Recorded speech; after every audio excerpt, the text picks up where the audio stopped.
Bismillahirrahmanirrahim. Qala musannif rahimahullah ta'ala wa nafa'ana bihi wa bi'ulumihi fid dharain. Hadits tasi'u anhu anna Rasulullah sallallahu alaihi wasallam amara bil 'amil asabi'i was sahifati wa qala innakum tadrun la tadruna bi ayyi al-barakati wa muslim. Riwayat lahu idza waqa'at luqmatu ahadikum falyaqulha wa yumit ma kana biha min adha falyaqulha wa la yad'aha li shaytani wa la yamsah yadahu min dini hatta yal'aqa asafi'ahu wa innahu la yadri bi ayyi ta'amin barakah. Fi riwayat lahu inna shaytana yahdaru ahadakum 'inda kulli shay'in min sya'nihi hatta yahduruhu inda ta'amihi. إذا سقطت من أحدكم اللقمة فليمت ما كان بها من أذى فليأكلها ولا يدعها للشيطان. Alhamdulillah, alhamdulillah, kembali kita berkumpul pada bacaan kitab Riyadhus Shalihin. Kita sampai pada hadis ke-9 pada bab perintah untuk menjaga sunnah dan adab-adab. Adab yang dijelaskan di hadis ini dari Nabi Muhammad SAW adalah adab makan. Dari beliau sallallahu alaihi wasallam, Rasul memerintahkan dari beliau dari sini saja dari Abdullah anna Rasulullah sallallahu alaihi wasallam amara bil 'adl as-safi, memerintahkan untuk baik atau menjilat-jilat, bersihkan yang ada di jari. Maksudnya sisa makanan yang ada di jari-jari kita. Was-sahfati, dan wadahnya, piringnya, tempat kita diambil, bersih-bersih semua. Waqala innakum la tadruna fi ayyi hal barakah. Kalian tidak tahu di mana makanan yang ada barokah. Barokah makanan itu sebelah mananya kita tidak ada yang tahu. Jadi jangan sampai sisa, jangan sampai ada sisa sedikit apapun.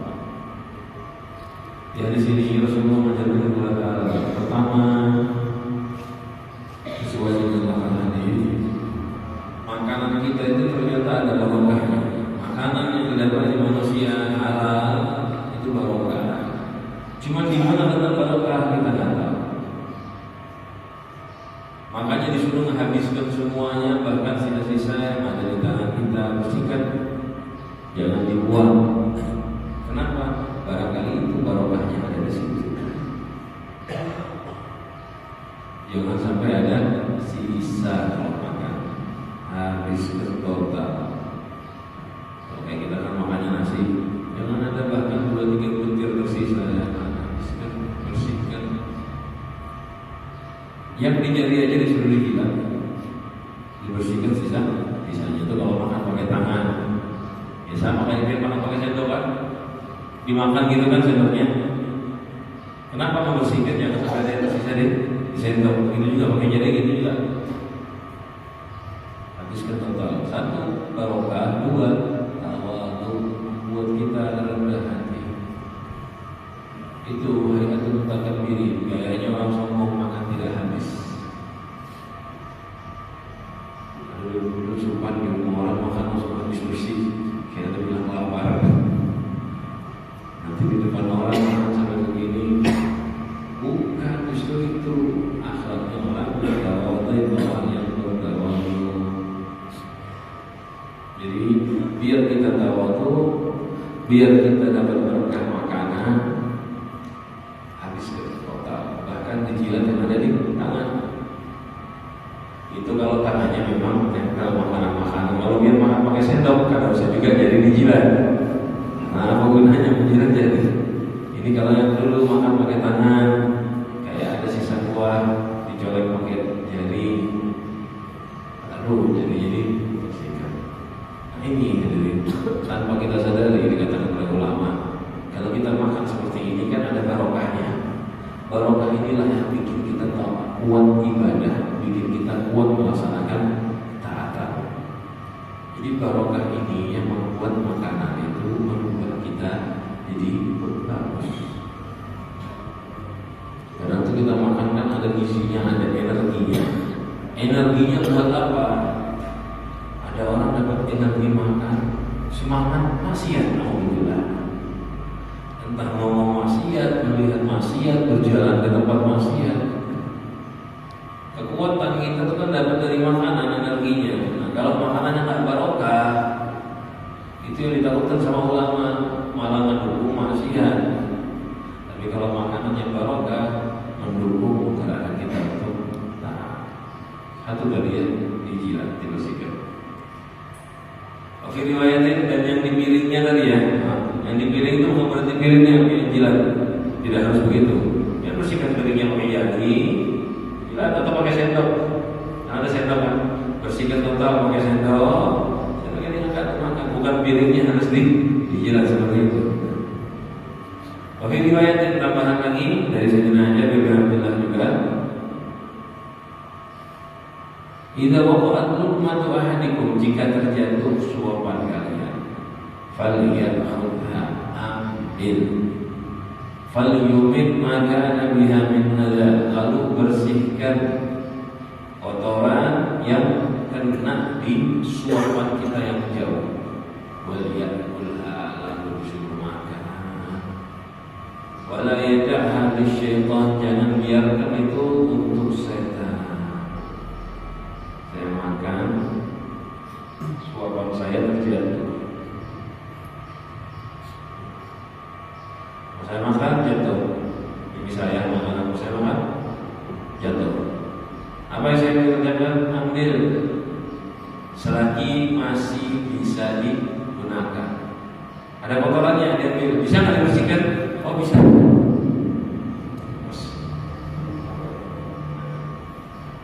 Lepas apa namanya? Ada kotorannya, ambil kotorannya, buang. Bersih, makan. Jangan dibuang, jangan biarkan di bawah, jangan ditinggalkan untuk setan.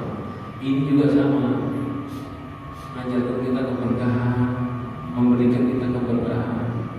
Jangan sombong. Kita tuh makan seperti makannya seorang hamba. Mungkin kadang-kadang karena zaman kita sekarang kita sudah mudah, makanan gampang, jatuh dianggap biasa.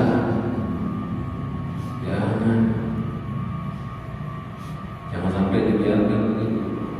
Kecuali memang jatuh dan tidak bisa diambil kotor. Syariat nggak nyuruh sampean kotor, nggak nyuruh sampean kena penyakit. Ini yang dibilang yang jatuh masih bisa dipergunakan. Makanya kalau makan tuh bagusnya di tempat yang bersih kan begitu. Jadi kalau jatuh masih bisa diambil. Bukan karena ini pelit benar, jatuhnya diambil. Enggak. Ini diajarkan sama Rasulullah Shallallahu Alaihi Wasallam dan itu melatih tawadhu, melatih tawadhu. Benar-benar hati kita tuh dilatih dengan hal ini. Cuman tadi yang saya bilang ya, tidak, bukan berarti kotor terus disuruh ngambil dimakan. Enggak, kalau kotor yang bisa diambil buang. Sampai makan di parkiran nasi bungkus jatuh ke bawah ke tanah atau suapan, kan nggak mungkin dia ngambil itu. Jadi kalau jatuh kayak gini di lantai, di meja kayak gini, ini masih bisa dibersihkan, masih bisa dipiringin. Ambil. Perhatikan ya, bukan berarti kita kotor-kotor juga. Ya. Ambil. Bagusnya kalau makan, makanya diajarkan sama Rasulullah suapannya jangan terlalu banyak, jangan terlalu besar.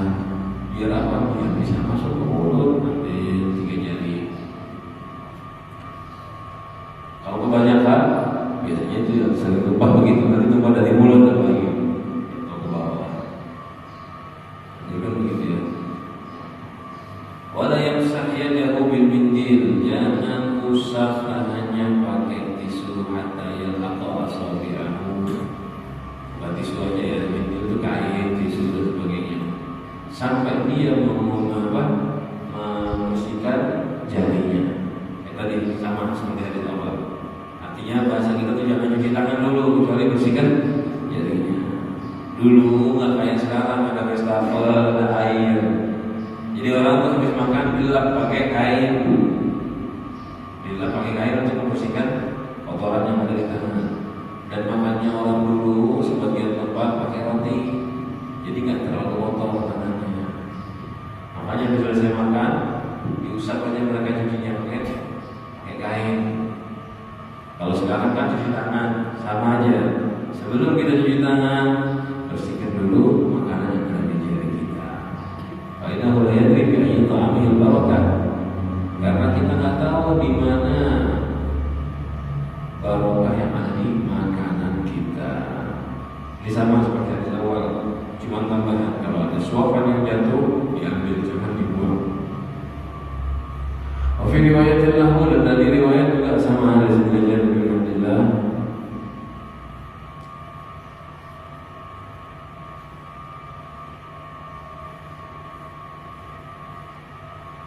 Inna syaitana yahduru ahadakum inda kulli syai'. Sesungguhnya syaitan itu mendatangi kalian, hadir di antara kalian pada segala sesuatu. Betul ya, syaitan ikut terus.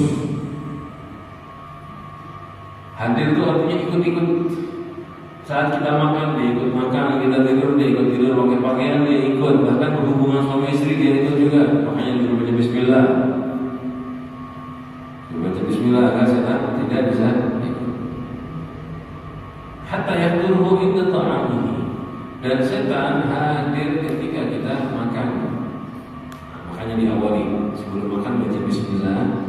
Agar apa? Tidak ikut makan. Kan bahasanya begitu, setan tidak ikut makan. Ada riwayat dari Rasulullah SAW, setan ini hadir dan mengikuti kita. Bahkan ketika kita masuk rumah, dia ikut minum. Jadi, fa'idha dakhala ahadukum baitahu falyaqra, hendaknya baca doa, baca bismillah. Biar masuk rumah, setan ikut masuk. Tapi kalau biar baca doa, setan tidak ikut masuk. Dan masuk rumah, mau makan, baca doa, setan tidak ikut makan. Tapi kalau kita masuk rumah dan makan tanpa baca doa, setan bilang, halumma ilal asya'i ilal mabit wal asya'. Kalau kita masuk rumah dan tidak baca doa, kemudian makan tidak baca doa, setan memanggil temannya, ayo kita makan dan kita menginap. Kita makan, kita menginap. Nah di sini baca doa bismillah agar setan tidak ikut hadir. Sudah baca bismillah, ini tambahannya. Ini walaupun sudah baca bismillah, idza saqatat min ahadikum, jika makanan kita jatuh, sudah makan jatuh dari tangan kita, al-luqmata, suapan tadi, falyumit makanan biha min ada, bersihkan ada kotoran dari makanan yang jatuh tadi, suapan yang jatuh tadi, falyakulha, lalu dimakan, wala yada'ha lisyaitan, jangan biarkan untuk setan. Jadi ini seakan-akan lahirnya hadis kelihatannya begini. Kalau makanan jatuh itu kan diambil sama setan, walaupun tadi kita udah bismillah. Karena ini keadaan lain. Yang jatuh dari mulut kita keadaan berbeda. Yang dimiring, yang di tangan kita setan nggak ikut campur. Yang jatuh setan makan. Walaupun udah baca bismillah, yang jatuh jangan dibiarkan untuk setan. Ambil, bersihkan kotorannya. Kalau kotor, kamu masih bisa dibersihkan. Ini akhlak diajarkan sama Rasulullah SAW. Ini dua hadis sama yang kemarin ya. Hadis ke-6, hadis ke-4, adabnya makan. Jadi hadirin perlu perhatikan adabnya makan. Duduk pertama. Duduk, walaupun makan mie biasa, jajan kayak biar makan pentol, duduk. Karena itu Mungkin ada yang Ghazali kasih gambaran handol, makan kuaci, tahu kuaci? Orang Arab itu biasanya makan kuaci ngambil langsung, segenggam masuk ke mulut. Mereka ahli, bukan kuaci kayak kita yang empuk kulitnya, kuacinya keras kulitnya. Jadi nanti mereka bisa bergerak sendiri ke mulut, ahli. Umur 4 tahun belajar pada bisa-bisa itu. Nggak ada senang kuaci ya. Jadi mereka masuk langsung berapa puluh biji dimasukin ke mulut. Nanti dikupas, terus disemburkan anunya apa namanya kulitnya, itunya bisa sudah masuk ke mulut. Nah ini mereka makan kayak gitu sambil jalan. Nah itu dimaksud sama Imam Ghazali, itu bukan makan namanya kan kuaci harus hapus.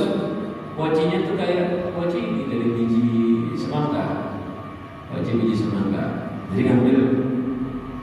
Kalau makan itu aja duduk susah.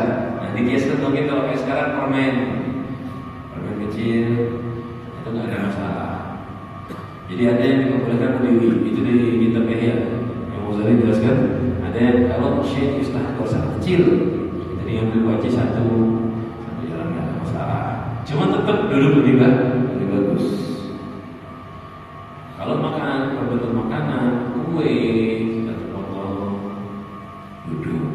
Begitu juga minum. Ini ada pertama duduk, pakai tangan kanan. Sudah kita baca hadisnya. Sunnah pakai tangan kanan. Kecuali perlu tangan kiri untuk bantu megang, nggak apa-apa.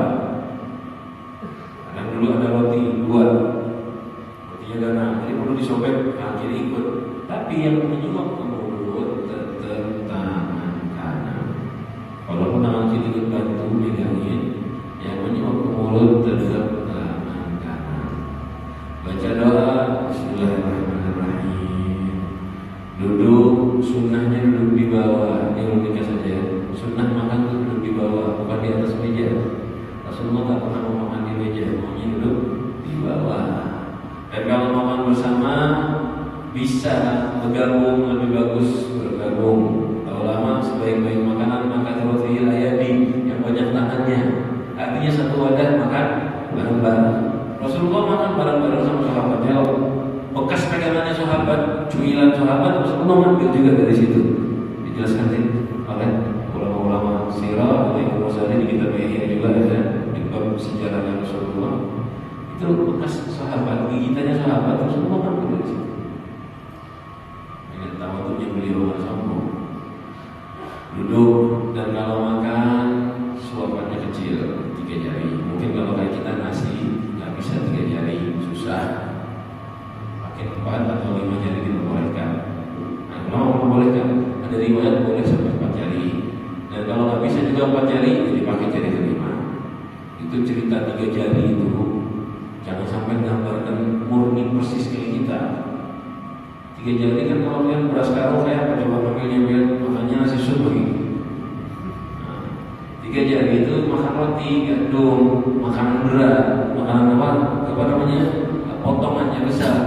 3 jari pakai 2 jari. Kalau yang berbentuk beras susah ngambilnya, susah sekali 3 jari. Yang ada nanti begini biar terlalu cepat ngambilnya, sama aja bohong, kehilangan sunnah. Boleh pakai jari keempat atau jari kelima, diperbolehkan ulama. Pakai jari.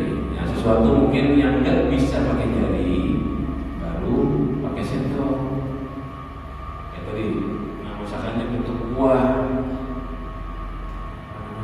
soto Banjar, bisa pakai jari bisa pakai jari tapi kotor.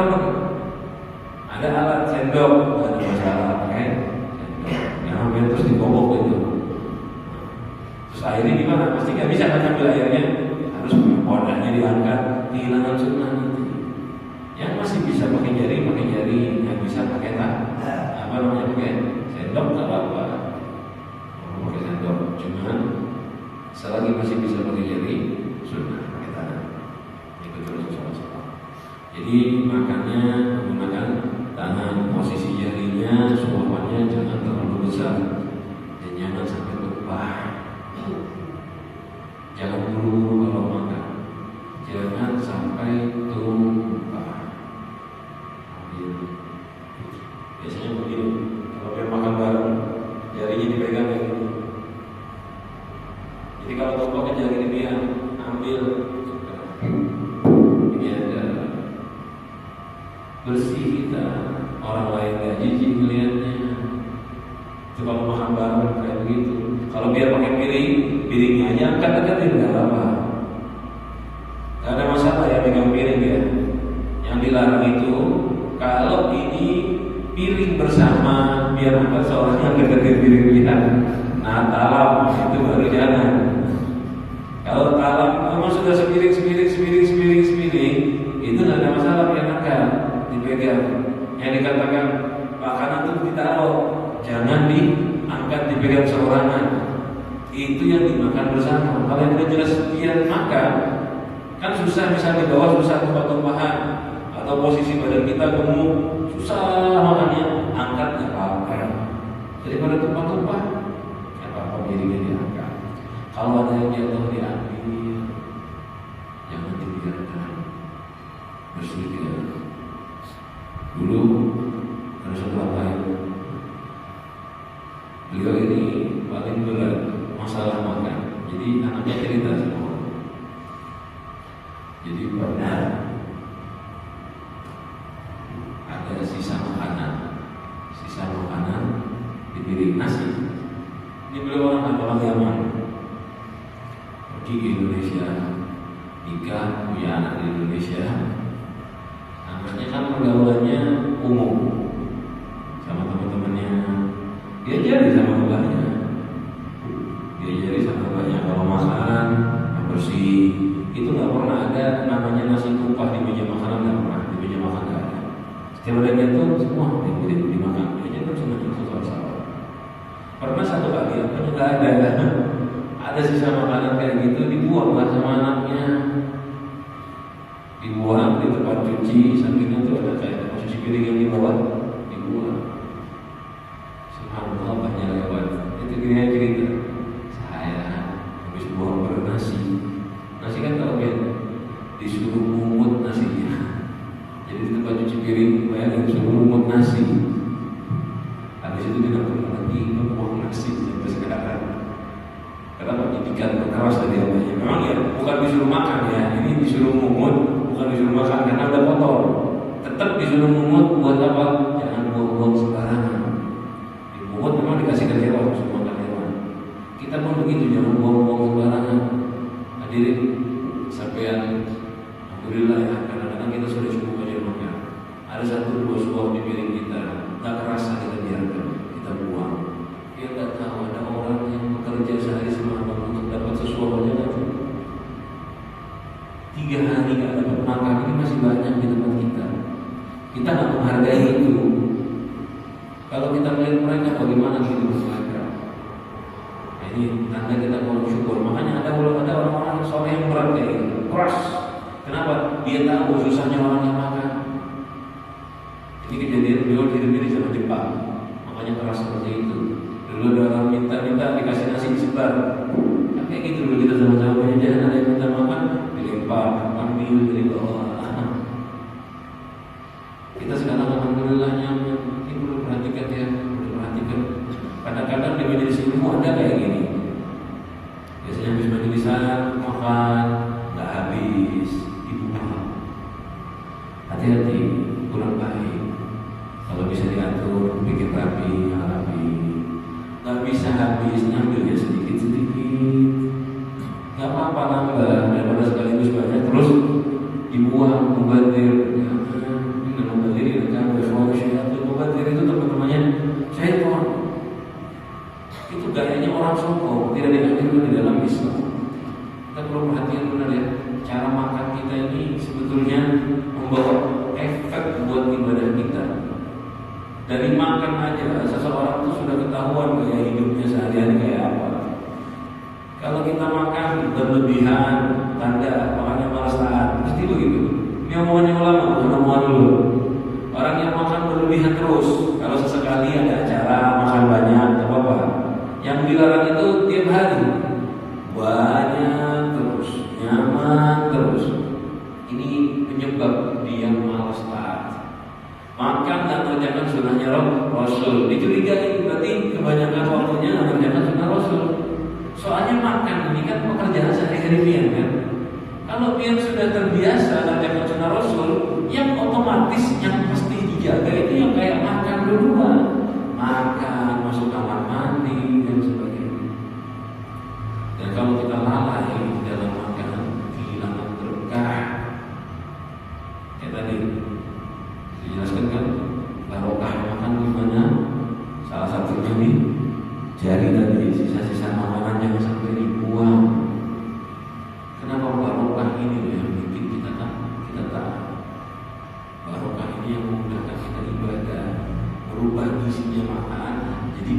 mendapatkan energi untuk taat. Itulah barokah. Dan kalau makan di piring, makan yang posisinya dari yang pinggir. Begitu juga sama kalau dia ambil sesuatu dari pinggir, dari magicom nasi misal, ambilnya dari pinggir, jangan langsung dari tengah. Ada riwayat barokah itu turunnya melalui tengah. Kalau tengahnya diambil, hilang barokahnya. Jadi ngambilnya dari samping. Dan subhanallah banyak orang-orang yang memperhatikan kalau masak nasi ngambilnya dari tengah cepat habis. Katanya begitu. Kalau dari samping lebih barokah. Cuma barokah itu bukan sekadar jumlah. Dari samping itu barokah. Kalau makan bareng duduk, ini ada biasa tambahin dari beberapa omongan ulama. Makan bareng duduk fokus sama makanan di depannya. Jangan lihat makanan-makanan yang ada di depan orang. Jangan ngambil sesuatu yang bukan haknya dia. Jatah-jatahnya orang kan kadang-kadang dikasih yang bukan bagiannya dia, jangan diambil. Kul biyaminika, pakai tangan kanan, mimma yalika yang ada di depan kamu. Jangan yang di situ diambil punya orang. Kecuali kata Imam Haddad ilal fakihah, kecuali buah-buahan. Maksudnya apa? Ada suguhan ditaruhnya itu satu piring buat bareng-bareng. Otomatis kan? Contoh, ini buah. Kadang di depan saya ada buah apa? Nanti di depan situ ada buah anggur. Boleh nggak saya ngambil di depannya orang? Nggak apa-apa. Bukannya mau saya ngambil di depan saya cuma nggak. Kalau saya makan apa aja enggak. Kenapa? Karena memang disuguhkan di setar. Paham ya? Jadi kalau makanan yang dimaksudkan makan yang di depan kamu, jangan yang jauh-jauh. Itu makanan yang memang disuguhkan untuk perorangan. Kalau yang ditaruh satu wadah untuk bareng-bareng, kayak tadi buah, kadang-kadang satu piring itu ya bisa buat 6, 7 orang. Kan kadang mungkin sebelahan semua. Ada yang jauh, kita diambil kan nggak apa-apa. Jadi ini perlu namanya dijelaskan seperti itu. Yang ada di depan kamu, dan jangan melihat wajah orang ketika dia makan. Orang kalau lagi makan, lagi nuang, bukan makan keseluruhan lagi nuang, atau mungkin jangan dilihat gitu. Maksudnya kalau mau ngobrol kita lihatnya ke arah bawah atau ke arah atas, bukan fokus kepada wajahnya. Biar kalau lagi makan jangan ngomong. Kalau ada makanan di mulut, jangan ngomong. Kalau terpaksa harus ngomong, tutupin. Oke, tutupi pakai telapak tangan agar tidak terlihat mulut kita. Tidak baik ya melihat orang sedang ngomongnya, itu tidak baik. Dan juga sama di zaman sekarang, zaman foto, kita melihat aja orang bagus. Adab, jangan melihat mulutnya orang, wajahnya orang ketika dia menyuap. Termasuk melihat, bahkan mungkin lebih bahaya dari melihat adalah foto. Kalau melihat selesai hilang sudah. Tapi kalau dia foto bertahun-tahun masih ada, itu baru dihapus. Nanti ada dimakan, ada maulid selesai, foto-foto handphonenya isinya apa? Kabarin sama guru lagi makan seberataan. Sini lagi makan difotoin semua. Nah, ini ada gitu. Kalau ada acara khususnya, acara umum, pas waktunya makan, matikan kamera, nggak ada merekam, foto nggak ada, memotret, nggak akhlak nggak ada. Mereka lagi makan, jangan difoto, jangan potret. Itu bukan cuma buat ulama, ya teman dia sesama teman satu sama lain jangan foto ketika memakan. Nggak haram, tidak haram ya, cuman kurang lah. Tapi kalau yang difoto tidak itu baru lebih dosa. Tidak ada yang makan. Minum juga sama, jangan berdiri di tangan kanan. Hadis selanjutnya panjang ini aja. Al-Ashir, hadis ke-10 dari Sayyidina Abdullah bin Abbas radhiyallahu anhu qala, dia mengatakan, qala fina Rasulullah sallallahu alaihi wasallam, Rasulullah bangun di antara kita bimau'izatin, menyampaikan mau'izah. Faqala, lalu Rasul mengatakan, ya ayyuhan nasu innakum mahsyuruna ila Allahi hufatan uratan hurban. Wahai manusia, kalian akan dibangkitkan, dihadapkan kepada Allah dalam keadaan hufat, tidak pakai alas kaki, aurat, tidak ada pakaian, urla ini belum dihitan, belum dihitan, kembali seperti kita baru lahir. Lalu Rasul baca dari Allah SWT, kama bada'na awwala khalqin nu'iduhu wa'dan 'alaina inna kunna fa'ilin. Kama bada'na awwala khalqin nu'iduhu, sebagaimana awal kita ciptakan manusia, begitu juga nu'iduhu, kita kembalikan mereka, kita bangkitkan. Jadi kita bangkit lagi dalam mahsyar itu sama seperti pas baru lahir. Posisi tubuh kita itu sama seperti baru lahir. Nggak pakai pakaian dan sebagainya. Cuman di sana itu sudah nggak ada pikiran macam-macam. Mungkin kalau di dunia ada syahwat, ada ini dan itu. Saat itu sudah hilang semua. Dan orang-orang sudah fokus dengan satu hal yang paling menakutkan. Apa itu? Takut gagal di Islam. Ala wa inna awwalal khalqi yus'a yaumil qiyamati Ibrahim. Ketahuilah sesungguhnya makhluk pertama yang diberi pakaian, diberi penutup adalah Ibrahim sallallahu alaihi wasallam. Jadi memang pas bangkit masing-masing terbuka, tapi sebagian orang diberi penutup lagi oleh Allah Subhanahu wa taala. Nah, di sini diperhatikan kalau kita bayangkan, kita lihat, berarti orang itu bangkit seadanya seperti lahir, lalu diberi pakaian. Siapa yang pertama? Nabi Ibrahim. Nah, ini khilaf ulama. Loh, Nabi Muhammad masa kalah? Nabi Ibrahim diberi pakaian duluan, bukan berarti beliau lebih hebat dari Nabi Muhammad. Kadang-kadang itu orang punya kelebihan di satu hal, tapi di hal lain tidak.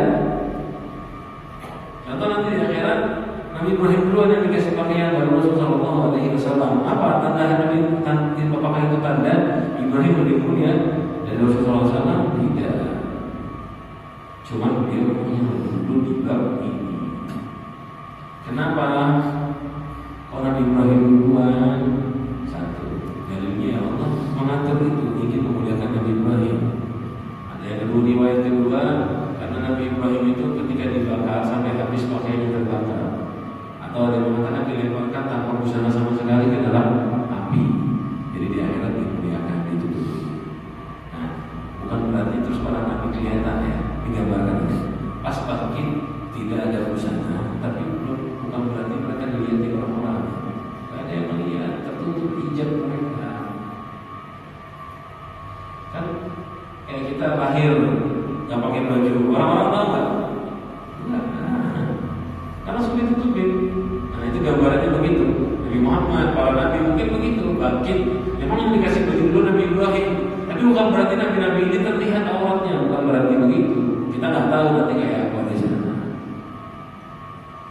Dan ada juga kalau secara dalilnya, ketika Rasul menyebut awwalu man yus'a Ibrahim, berarti selain itu juga banyak yang dikasih pakaian. Siapa mereka? Yang paling dekat dan jelas ya orang-orang. Ala wa innahu sayujabu birijalin ummati fa yukhadhu bihim dana shimal. Ketahuilah sesungguhnya nanti akan dipanggil beberapa kelompok, diajak beberapa kelompok umatku, fa yukhadhu, ditarik, dibawa kelompok, birijalin kelompok dari umat Rasulullah SAW, fa yukhadhu bihim dana shimal, lalu dia dibawa ke arah kiri, dibawa ke neraka dana shimal. Masuk ke neraka, alhamdulillah. Lalu Rasulullah bilang, "Aqulu ya Rabbi washabi." Ya Allah, ini golonganku, ini temanku, kok dimasukkan neraka? Lalu dikatakan begini Muhammad SAW, innaka la tadri ma ahdatsuka ba'daka. Kamu tidak tahu ya Muhammad apa yang mereka lakukan setelah kamu meninggal. Apa yang kalian lakukan, yang mereka lakukan setelah kamu meninggal. Fa'aqulu kama qala Abdus Salih, maka aku berbicara kepada Allah Subhanahu wa taala sebagaimana kuntu alaihim syahidan ma kuntu fihim. Ya Allah, aku sebagai saksi aku melihat mereka pas aku bersama mereka. Dalam qawli al-azizul hakim, maksudnya setelah mereka meninggal, falamma tawaffani, setelah aku meninggal, kunta antar raqibu alaihim. Karena Allah aku meninggal, maka engkau yang melihat mereka ya Allah. Wa anta ala kulli syai'in syahid, dan engkau menyaksikan segala sesuatu. Itu azibhum wa innahum ibaduk wa in taghfir lahum fa innaka antal azizul hakim. Jika engkau siksa mereka, mereka hambamu. Tapi kalau engkau ampuni ya Allah, engkau adalah Maha Pengampun dan Maha Penyayang. Jadi Nabi Muhammad itu melihat ada umat yang masuk ke neraka, terus ditolong.